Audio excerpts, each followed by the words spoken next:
బెజవాడలో జేఎన్ఎన్ యూఆర్ఎం పథకం కింద నిర్మాణిస్తున్న ఇళ్లను రాజకీయ నేతలు తన్నుకుపోతున్నారు. పేదలకు ఇల్లు నిర్మించేందుకు 475 కోట్ల అంచనాలతో అధికారులు గృహ నిర్మాణం పనులు చేపట్టారు. మొత్తం 28,152 ఇళ్లకు నిధులు మంజూరు కాగా తొలి దశలో 18,000 గృహాలను నిర్మించడానికి స్థలం దొరికింది. వీటిలో జక్కంపొడి ప్రాంతంలో ఇప్పటికే 8,500 ఇళ్ల నిర్మాణం పూర్తయింది. వీటిలో పేదలకు అందింది సుమారు 3,000 ఇళ్లు మాత్రమే.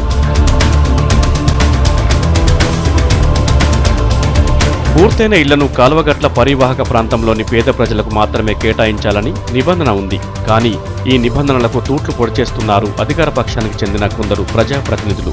హౌసింగ్ కమిటీపై బెదిరింపులకు దిగుతూ పేదలకు అందాల్సిన ఇళ్లను లాక్కుంటున్నారు. తమ ఇష్టమైన వాళ్లకు ఇళ్లను కేటాయిస్తూ ఇష్టారాజ్యంగా వ్యవహరిస్తున్నారు ఇక్కడి నేతలు.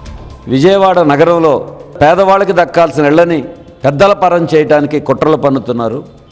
వాటిని అధికారపూర్వకంగా కబ్జా చేయడానికి, కైంకర్యం చేయడానికి కుతంత్రాలు చేస్తూ ఉన్నారు. 125 కోట్ల రూపాయల విలువైనటువంటి 2,500 ఇళ్లని తమ యొక్క అనుంగు శిష్యులకి తాము సూచించిన వారికి ఇవ్వాలని ఎమ్మెల్యేలు సిఫారసు లేఖలు రాశారు. పేదల ఇల్లు దోచేయడంపై తమకేం తెలియదంటున్నారు అధికార పార్టీల నేతలు. అర్హులైన పేదలకు 15,000 ఇళ్లు కేటాయించామని చెబుతున్నారు. రాజకీయ లబ్ధి కోసమే తమ పార్టీ నాయకులపై అనవసరపు ఆరోపణలు చేస్తున్నారని మండిపడుతున్నారు. ఎవరెవరి హయాంలో ఎంత అభివృద్ధి జరిగిందనేది విజయవాడ నగర ప్రజలందరికీ తెలిసిన విషయం.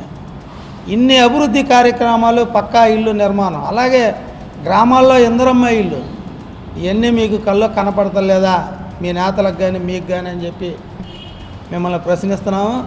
పేదల ఇళ్లను కాజేస్తున్న రాజకీయ నేతలపై చర్యలు తీసుకోవాలని కోరుతున్నారు వామపక్ష నేతలు. లేదంటే పెద్ద ఎత్తున ఆందోళనకు దిగుతామని హెచ్చరిస్తున్నారు.